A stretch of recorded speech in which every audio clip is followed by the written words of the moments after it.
Imagine if you could do this, like this. You've got big ideas, your dream game is in your head, and you're ready to put pen to paper. But there's one thing that's stopping you from getting there.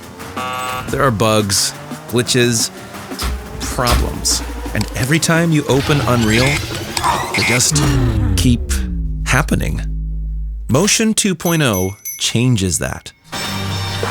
A modular, production-ready, first-person framework for Unreal Engine 5, now with replicated multiplayer support.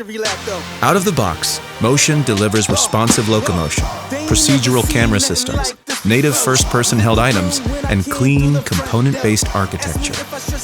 Profile-driven customization keeps the feel of your games easy to tune.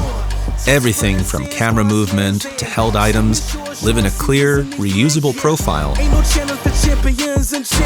fully integrated with Unreal's gameplay ability system for attributes and effects.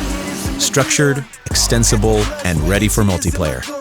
Whether you're prototyping fast or building for production, Motion keeps your project clean and scalable.